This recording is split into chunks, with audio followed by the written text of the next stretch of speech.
Olá, seja bem-vindo, seja bem-vindo ao canal Pensamento Crítico. Hoje, neste vídeo, quero refletir com você por que a dívida pública interna dobrou no atual governo.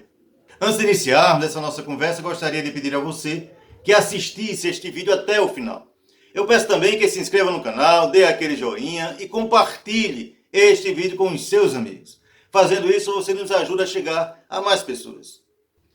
Nos últimos vídeos do canal, temos abordado as principais diferenças entre a política econômica neoliberal e a política econômica keynesiana.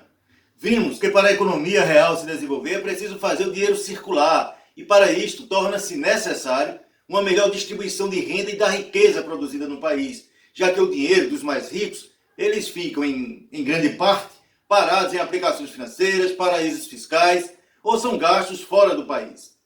Vimos que para o país se desenvolver economicamente, nós precisamos combater a fome e a pobreza extrema que acomete mais de 100 milhões de brasileiros, transformando essas pessoas em consumidores dos bens produzidos e comercializados em nosso país.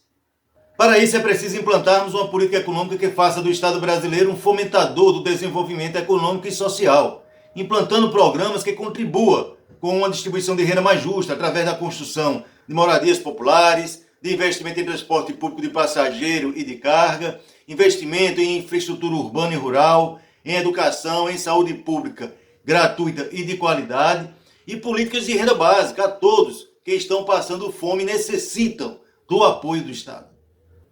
Vimos como a forma que arrecadamos os impostos ela é injusta, porque a carga tributária ela penaliza mais os trabalhadores assalariados e a classe média, enquanto os ricos que vivem de dividendos e aplicações no mercado financeiro pouco contribuem com o fisco. Nós vimos como a sonegação dos impostos e as políticas de isenções fiscais favorecem os mais ricos em detrimento da grande maioria da população. Vimos que para mudar é preciso que se realize uma reforma tributária que enfrente o problema da grande concentração de renda e riqueza existente no país. E para isso apresentamos uma proposta elaborada pela ANFIP, a Associação Nacional dos Auditores Fiscais da Receita, intitulada Reforma Tributária Solidária, Menos Desigualdade, Mais Brasil. Portanto, vimos que a porta de entrada do dinheiro público nos cofres do governo, ela precisa ser melhorada cobrando mais de quem ganha mais e cobrando menos ou até isentando do pagamento dos impostos aqueles que possuem uma baixa renda.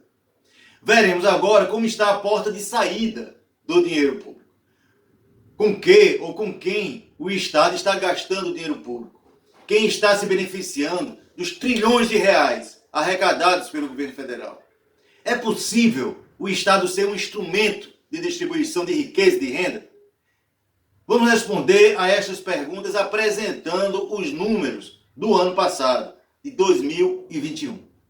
A fonte de nossa pesquisa é da ONG Auditoria Cidadã da Dívida, organizada por diversas entidades e apoiada por qualquer pessoa que a ela queira se associar. O principal objetivo da entidade é acompanhar o desenvolvimento da dívida pública e cobrar do governo e do parlamento a realização de uma auditoria. Auditoria esta prevista em nossa Constituição no artigo 26. Acredita-se que a maior parte da dívida pública brasileira seria ilegal e, portanto, não deveria ser paga. E o povo brasileiro estaria sendo sacrificado, já que mais da metade dos impostos arrecadados no Brasil estaria sendo destinado ao pagamento de uma dívida ilegal e inexistente. Entre no site e conheça melhor este trabalho. Vejamos os números. Como podemos ver, à sua esquerda, em 2019, o governo Bolsonaro destinou 1 trilhão e 37 bilhões de reais para o pagamento de juros e amortização da dívida pública, cerca de 2 bilhões e 800 milhões de reais por dia. Em 2021, este valor quase dobrou, chegando a 1 trilhão 960 bilhões de reais, cerca de 5 bilhões e 400 milhões de reais por dia.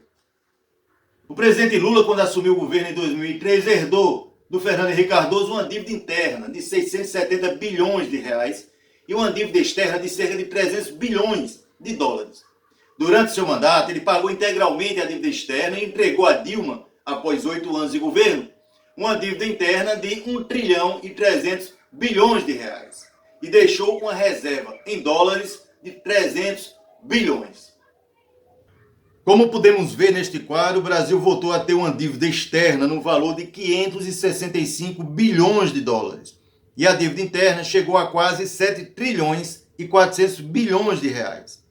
Após 19 anos, a dívida interna cresceu 11 vezes e a dívida externa, em reais, atingiu mais de 3 trilhões. Mas o que isso tem a ver com o nosso tema? Tem muito a ver. O aumento acelerado da nossa dívida, ela termina comprometendo o orçamento público. E de onde você acha que o governo tira o dinheiro, para pagar os juros e amortizar a dívida pública? Ele faz isso de duas formas: vendendo novos títulos, endividando-se ainda mais, ou retirando do orçamento público federal. Vejamos este gráfico de pizza. Como podemos ver, em 2021, o governo destinou quase 51% de todo o orçamento federal para o pagamento de juros e amortização da dívida pública, enquanto para a educação foi 2,4% e para a saúde 4,1%. Foi quase 2 trilhões de reais que poderiam ter sido investidos em educação, saúde, infraestrutura, moradias populares, programas de renda básica, entre tantos outros programas sociais. Podíamos dobrar o orçamento de todas as áreas do governo. Então, para entendermos melhor, o governo ele possui 3 formas de financiamento de suas despesas e investimentos. O dinheiro arrecadado através da cobrança dos impostos, os lucros obtidos pelas empresas estatais e também através da venda de títulos públicos.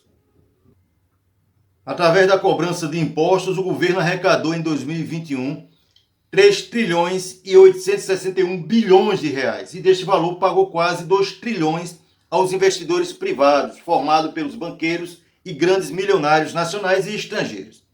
Em outras palavras, o governo retirou metade da arrecadação anual de impostos pagos, principalmente por trabalhadores assalariados e a classe média, para transferir aos cofres da grande elite econômica do país. Isso, é claro, provoca mais concentração de renda e desigualdade social e econômica. Incrível como um ralo do dinheiro público de 2 trilhões de reais anuais, claros para quem quiser ver, não tem, por parte da imprensa brasileira, a visibilidade necessária. Ao falar de corte nos gastos, nenhum comentarista econômico das redes de televisão se refere ao pagamento de juros e amortização da dívida pública, que consome metade do orçamento e que atende a 0,01% da população brasileira, mas manda cortar o Bolsa Família, que representa uma insignificante parcela do orçamento e que beneficiará milhões de famílias brasileiras que, às vezes, só conta com este auxílio para sobreviver.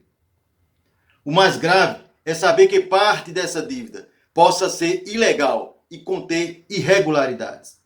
Apenas uma auditoria em todos os contratos que originaram esta dívida, realizado por auditores fiscais, como determina a Constituição, poderá dizer se esta dívida existe e qual o tamanho exato dela. A nossa Constituição está completando 34 anos e esta auditoria, fundamental para a economia do país, ainda não foi realizada. Portanto, a primeira coisa que precisa ser feita para evitar a sangria do dinheiro público é auditar a dívida.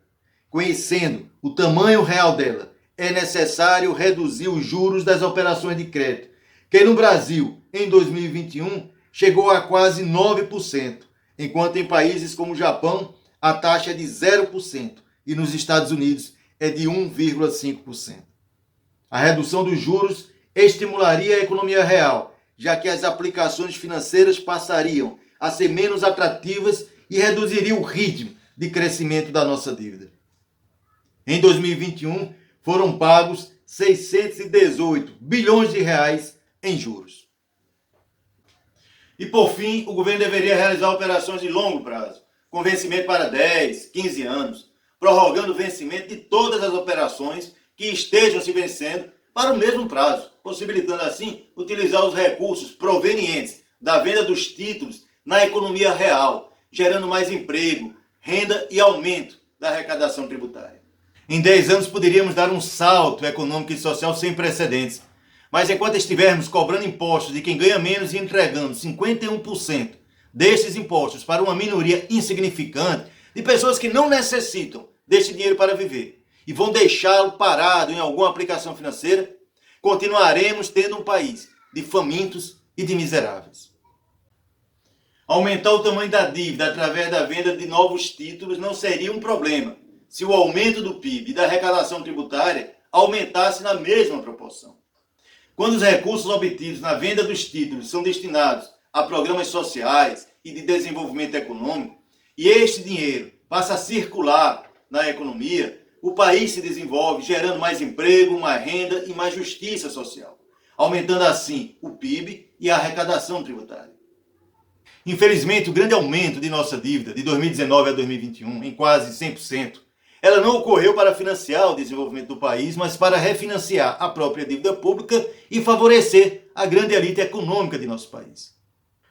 Em 2021, o volume total de linhas de crédito comercializadas pelo governo foi de pouco mais de 2 trilhões de reais. Destes, 1 trilhão e 670 bilhões de reais foi para o pagamento de juros e mecanismos financeiros da própria dívida. 307 bilhões para a reserva do governo e apenas 54 bilhões foram destinados a áreas sociais. Portanto, quando você ouvir alguém dizer, que a dívida pública cresceu porque o governo gastou muito em programas sociais, saiba que essa pessoa ela está mentindo. Aliás, o PT é acusado de ter endividado o país porque gastou muito em seus programas sociais. Porém, a dívida pública ela pipocou foi do governo Temer para cá, ou seja, em governos que pregavam cortes nos programas sociais para diminuir a dívida do Estado. Como podemos ver, o problema do Brasil não é falta de dinheiro, mas a forma que arrecadamos e para onde destinamos este dinheiro.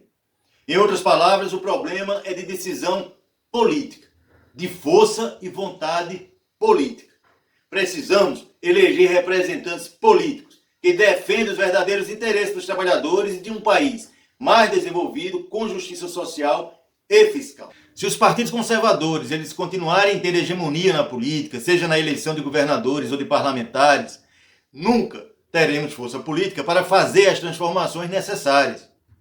Se o agronegócio continuar tendo 1/3 de representantes no Congresso Nacional, eles vão continuar com as benesses da Lei Candir, da renúncia fiscal dos agrotóxicos, dos perdões de dívidas milionárias, e os milionários ficarão cada vez mais milionários e os pobres cada vez mais miseráveis.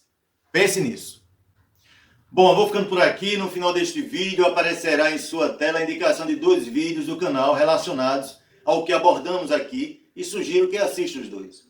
Espero que você tenha gostado do vídeo. Se você gostou, dê um like, ative o sininho para que o YouTube lhe avise quando for lançado um novo vídeo no canal.